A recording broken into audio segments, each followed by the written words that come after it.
A toddler got lost near a bear den, but when the bears approached a German, Shepard stepped in and did the unthinkable. The late afternoon sun filtered through the tall pines, casting long golden shafts of light across the mossy forest floor. A breeze whispered through the Canadian mountain woods, carrying with it the gentle sounds of a young family setting up camp on the edge of the protected wilderness area. Laughter echoed faintly between the trees, mingling with the crisp rustle of tent, fabric, and the clink of metal stakes. Against rock, 3-year-old Ellie Harper wandered a few yards from the clearing, her small boots crunching softly on pine needles. In her outstretched hand, she clutched a half-eaten cracker. Her attention was fixed not on the adults, but on the fluttering movement ahead, a bright, yellow butterfly dancing between sunbeams. She followed it with a quiet fascination only a child could have, each step taking her farther from the safety of her parents. No one noticed at first. It was not until 20 minutes later, when the sun dipped lower and shadows stretched longer, that Ellie's mother turned around and felt her breath catch. "Where's Ellie?" she asked, her voice already tightening. The camp went silent. They called out. They searched the edges of the trail. They split into groups, checked the creek, the nearby rocks, the bushes, but the forest gave no answer. There was only the hush of wind and the distant cry of a bird. Overhead, dusk began to fall. The temperature dropped with startling speed. Within the hour, a call was made to local authorities. A team of trained rangers and search and rescue volunteers arrived swiftly, lights mounted on their shoulders, dogs barking in the truck, beds, radios hissing with static. As the search expanded into the deeper parts of the forest, one of the rangers, a man named Paul with over a decade of wilderness experience, paused near a ridge just off the main trail. Something caught his eye, not a movement, but a presence. There, standing still and silent beneath a crooked spruce tree, was a large German shepherd. It had no collar. Its fur was thick and weathered, but clean. It did not bark. It did not run. It simply stood there, eyes locked on Paul. "Hey there," he said softly, taking a step forward. The dog turned and walked away, vanishing between the trees. Then a moment later, it stopped. It looked back. Paul narrowed his eyes. The dog took another step forward, then paused again, watching him. It was not panic, not wild. It seemed deliberate. Paul raised his radio. "Base, this is Ranger 2. I think I have something unusual. I am following a dog. Is maybe leading me somewhere. Permission granted."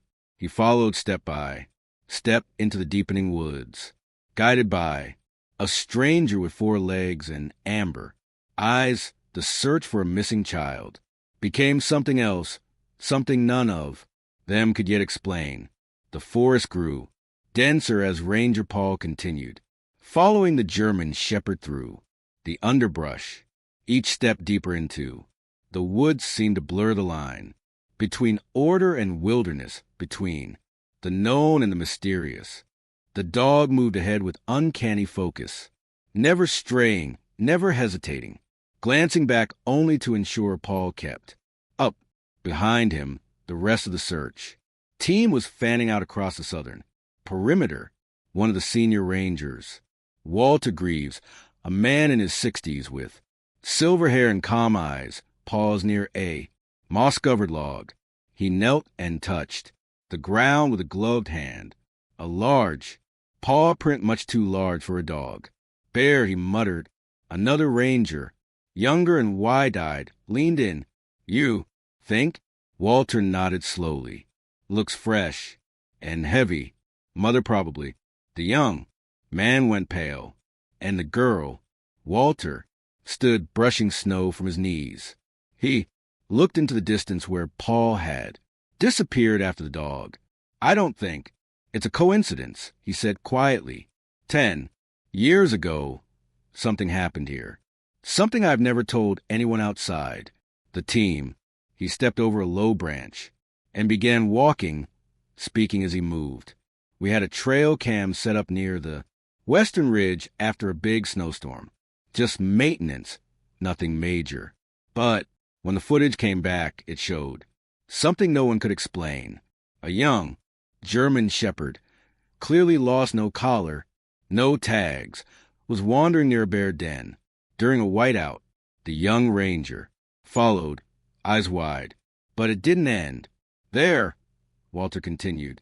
That bear den belonged to a mother black bear with 2 cubs. We expected a fight, but the dog, it didn't run, and the bear, she didn't attack.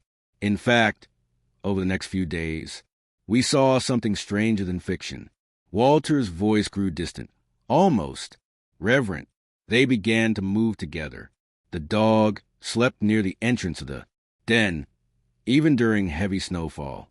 One night, when the temperature dropped below 0, the footage showed the bear letting the dog curl up beside her cubs. They shared heat, shared space. Eventually, we even caught them foraging. Together, the bear would dig. The dog would watch her back.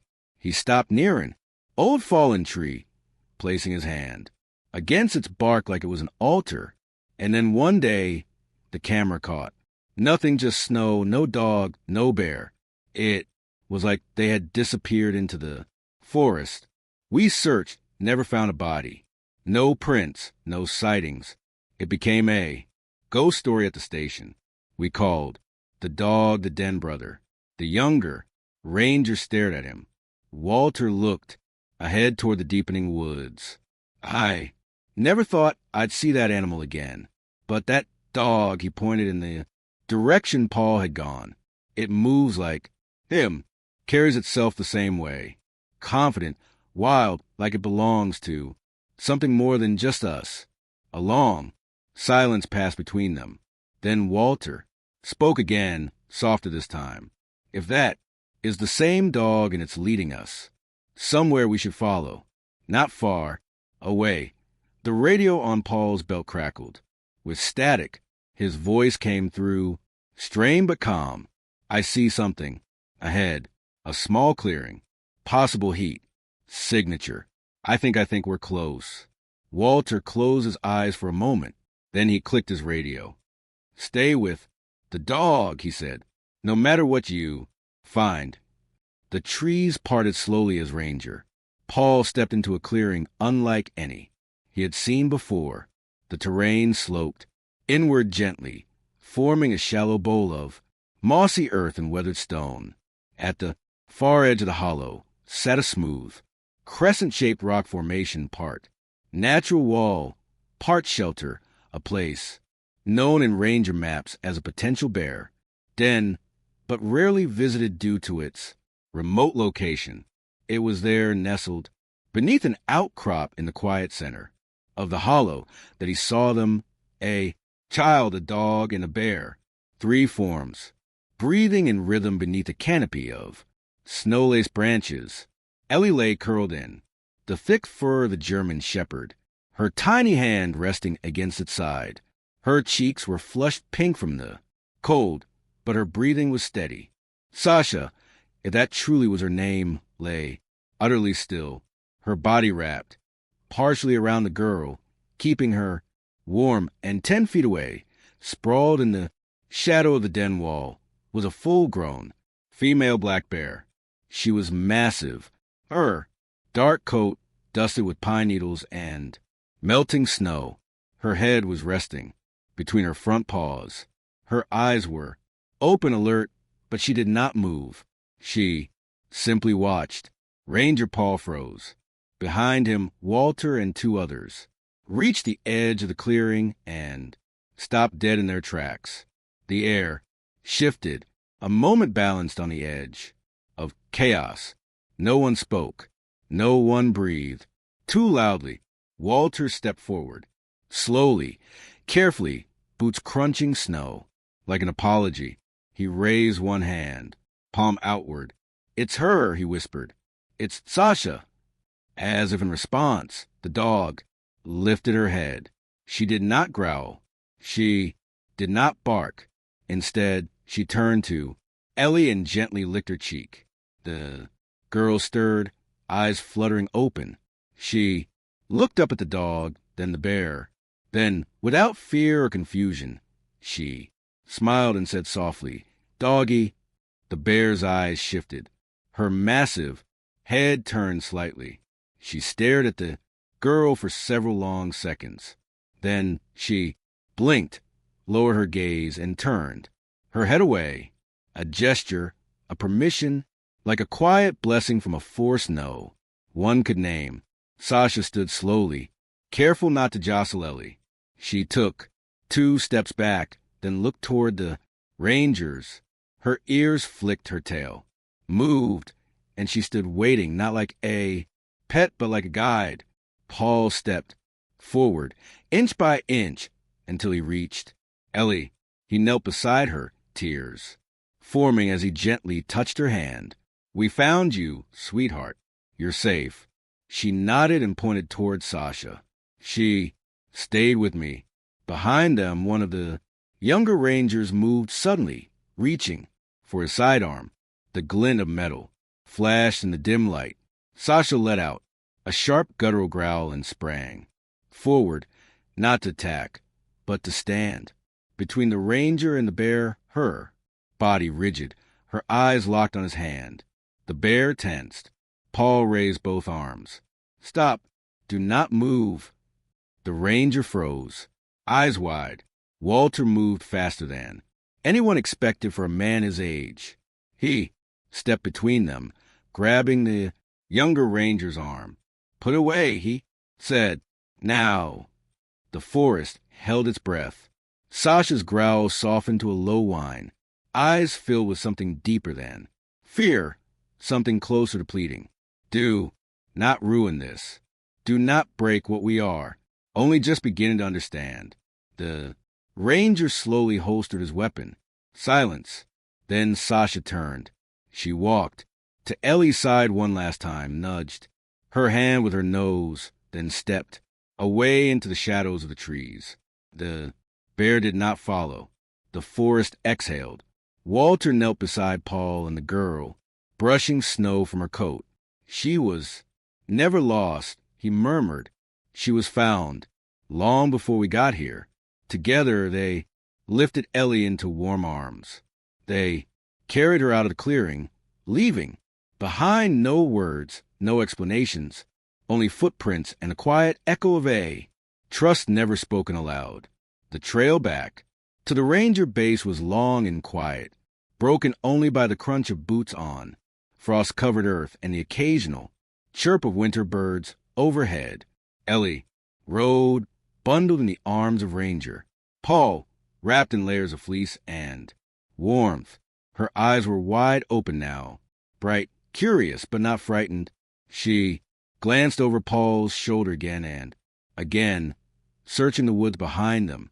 "Doggy," she called softly, "come with me." Behind them, at the edge of the clearing, the German shepherd stood, perfectly still. Sasha did not follow. She watched the humans grow smaller with each step. Her ears perked forward, her tail still. She did not whimper. She did not bark, but something about her gaze, steady and unwavering, held a quiet sorrow, or perhaps a knowing. Ellie squirmed in Paul's arms, trying to turn. "Doggy," she called louder this time. "You can come, too." Still, the dog did not move. Walter walked to the back of the group, eyes on the tree, and as they neared the curve of the trail that would block their view entirely, he paused. He turned. Sasha was still there, half shadowed beneath a tall cedar, surrounded by the pale mist of her forest. She looked older now in that moment, her face touched by gray, her posture noble. Not a pet, not even a bridge. He stepped away from the group and walked toward her. When he was close, Enough? He crouched, not reaching out, just bowing his head slightly. Then he spoke, voice low and steady. You saved her, he said like the forest once saved. You, he smiled gently. Go now, wild one. For the first time, Sasha broke. Eye contact. She turned to Ellie, who had stopped calling now and simply watched and took a slow, deliberate step forward. She reached Paul and licked Ellie's cheek one last time, soft and... Sure, Ellie giggled and whispered, thank you, doggy. Then Sasha stepped back and vanished into the trees. No rustle, no sound, only motion, swallowed by moss and shadow in the hush of branches swaying overhead. The hike continued in reverent silence. Back at the base camp, Ellie was examined by medical staff, hydrated, fed, and wrapped in thermal blankets. To everyone's astonishment, she showed no signs of trauma, no panic, no confusion. When asked what happened, she responded simply, Big Dog stayed with me. Big Bear slept too. We were warm. Later, that evening, as she lay curled in a cot, under a wool blanket, she picked up a crayon and began to draw a dog with large ears here with soft eyes. A little girl in between smiling. She titled it, My Forest Nap Across the Country. Footage from the rarest helmet cameras. Aired on news outlets. Viewers watched in disbelief as a child lay unharmed in a den guarded by both predator and protector. The nation was captivated not just by survival, but by what it suggested. A young child untouched by fear, a dog lost to time returned with purpose, a bear wild and free offering no harm. One television segment featured a child psychologist from New York, sitting across from the anchor,